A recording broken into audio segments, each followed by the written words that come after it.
And now it's time for the Burnham Show, starring Woods Burnham and Melody Cass. Thank you, and welcome to the Burnham Show. Today's segment will be a blast from the past, as we will be interviewing the infamous Macbeth from Shakespeare's Macbeth. We will be seeing how people's actions affect nature in William Shakespeare's famous play, Macbeth, and how such themes and topics are still seen today at our daily lives here at the Island of Enchantment. And now, without further ado, give it up for Macbeth! Your eyes can see it's amazing, so amazing, so amazing, so amazing. It's amazing, so amazing, so amazing, so amazing. It's amazing. I'm a monster, I'm a killer. I know. Welcome to the show. It's an honor to have you. I know it is, for you. Okay, so Macbeth, we've seen how your actions affected the fate of Scotland. How do you feel about that? What was I supposed to feel? Sorry? Please.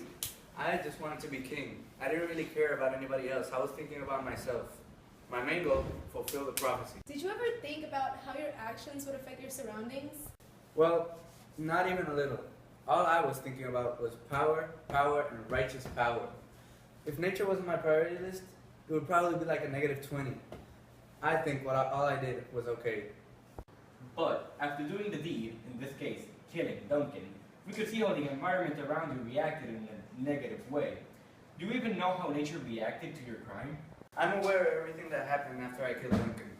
The horses eating other horses, the owl eating the falcon, and the mysterious force that blotted out the sun, making it darker than it should.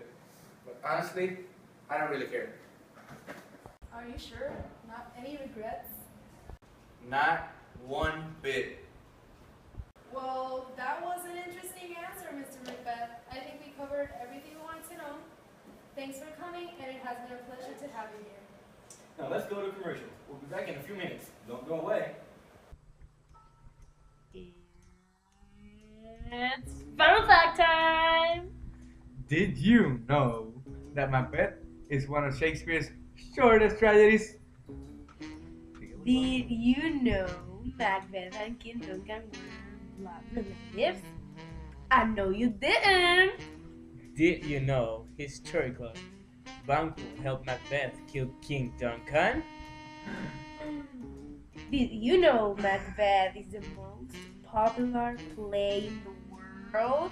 A production stayed somewhere in the world every 4 hours. Did you know that Macbeth is also known as the Scottish play? Did you know it is considered bad luck to say Macbeth in a theater? Did you know Shakespeare invented the word assassination? Did you know that Shakespeare lived in England during the Renaissance? And for the last fun fact, did you know that Macbeth has 17,121 words? Well, now you know it. 17,121. Awesome. This is where we got all these awesome fun facts. Shakepedia. Shakepedia. Shakepedia. Shakepedia. Shakepedia. Call the number below. 1-800-264-1564. That's 1-800-264-1564. Call now. Now, Welcome back. And now for our next guest. The professor and geomorphologist Jose Mariani from the University of Puerto Rico. Let's put our hands together for Jose Molinelli. Hey, hey, teach me how to tug it, hey. Baby like smooth, what? Can you teach me how to dug it? You know why? Cause all Thanks for the invite, Woods. It's a pleasure to have you.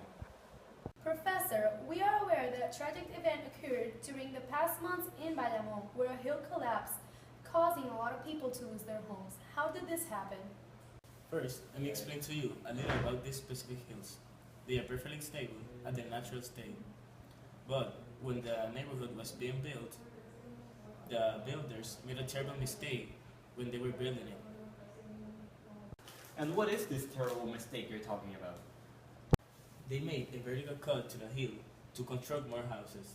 By making this cut, the hill loses stability. As time goes by, rainwater saturates the earth, weakening the hill, and eventually it collapses. Interesting. So you're saying that this accident was a product of human actions? Technically, yes. It only takes ambition and greed to make something like this, since the reason they cut the hill was to make more money by constructing houses and selling them. So this is what I say. This is the problem of our society. People only think on generating more money without thinking on the consequences. Such an honest answer. Thank you, Mr. Molinelli. And for that information too. It was a pleasure to have you with us. Thanks to you for the invite. We'll be right back after these commercials. Don't go away. Have you ever wanted to sneak out of your house, but you couldn't because of those darn parents?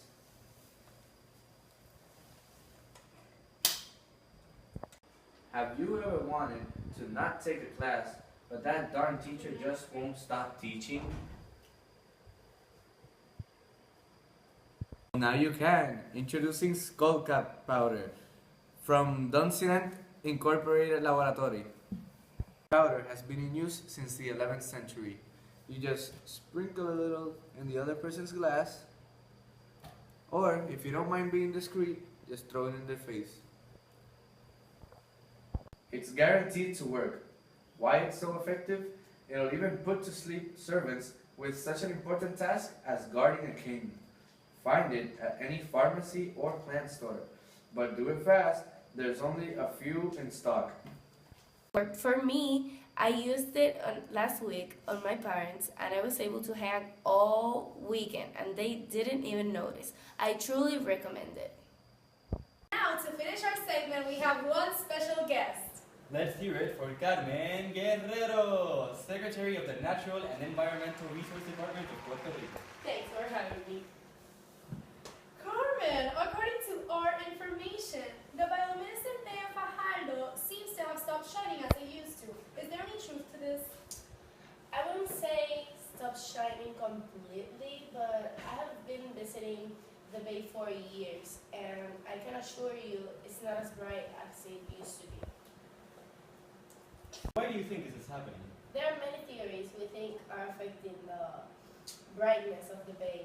For example, visitors leaving waste and pollutants. What is the main cause for this situation?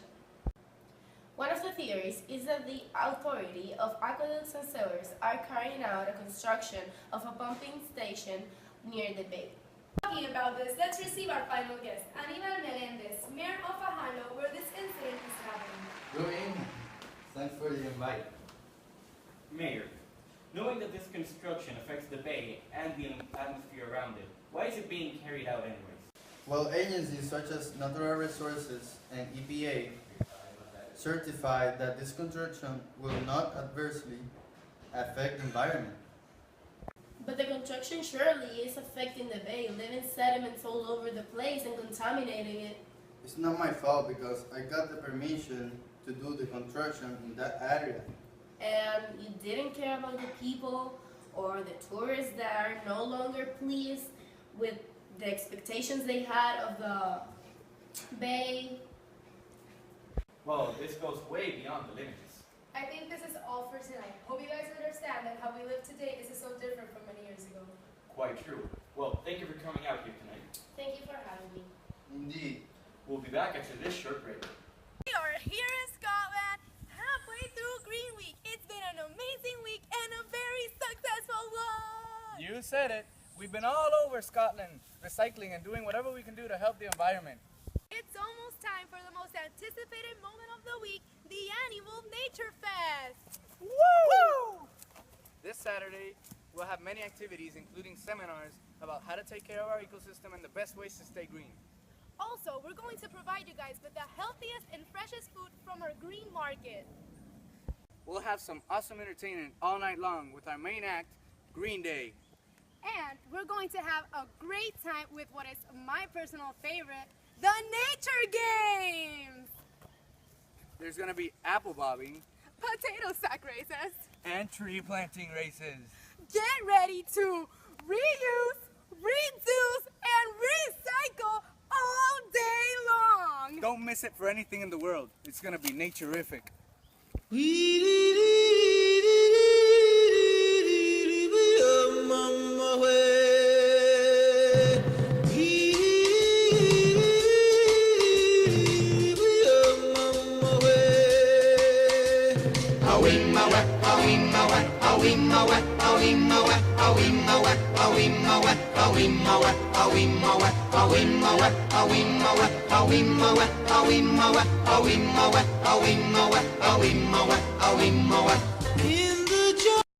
Well, this has been a very interesting show, wouldn't you say, Melody? Why, yes, Wood. We've learned how nature tends to react to the actions of those who are close to it. Yes, almost like a mirror, as if what the people did was reflected around their surroundings, as if nature reacted negatively to their actions. Yes. Well, I'm afraid that that's all the time we have for today. Yes, I'm afraid so. But don't worry, folks, because we'll see you next time right here on The Vernon Show!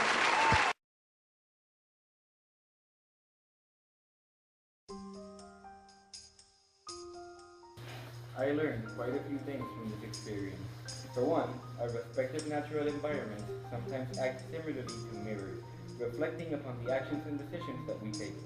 Our surroundings react negatively or positively depending on what we do as well as our intentions. When we commit bad things, nature can sometimes react in a dark, wicked manner, as if being corrupted, just as we're corrupted by the foul deeds we make. As we lose our own beauty and purity, so does nature. So, if you ever have trouble or have any doubts about who you are, look around and think about what you see. I learned a lot of things doing this project. Doing the research, I found out that things that happened long time ago still happening in our daily lives. The only thing that changes are the people, the time, and the situation because the themes are always the same. It was very interesting searching for information of the bay because I thought that when the bay will not shine anymore, it's because the animals stopped shining, and it isn't because of that. If the bay someday stops shining, it's because the animals still have the light, but not the light that is needed for us to see it in the bay. Also, I learned that it does not matter when. Our actions always have consequences. That's why we have to do good to receive good. And I just want to say that I learned a lot from this project because I didn't know some things from Puerto Rico or from the story of Macbeth and all that. And no matter what you learn from a lot of years in the past, they can be compared with right now what we are living and the people who are being like Macbeth because they think that they are king of everything and they have everything and they can do everything in their hands and no, they need help. They need help from us. There's some people that are learning a lot of things to be better in what we want, in what they want in this life. That's what we need for living. From this project, I learned that the situation in our island is pretty ugly and nobody does anything to fix our problem. We studied the tragedy of Macbeth and analyzed every detail from those times. And after concluding this project, it's very clear that Puerto Rico is not too far from the tragedy that lived Scotland while Macbeth was king. Throughout this documentation, personally, what surprised me the most was how our surroundings and nature are being affected by our own selfish actions. As we learned in this experience how Macbeth's actions affected nature, we can see the not so nowadays, we need to be more aware of how we are treating nature and remind ourselves that we need to respect. While doing this project, I gained a lot of knowledge about many interesting things. I learned about the state of the environment in Puerto Rico and how even our own residents don't appreciate our ecosystem. But most importantly, I increased my own level of appreciation for nature.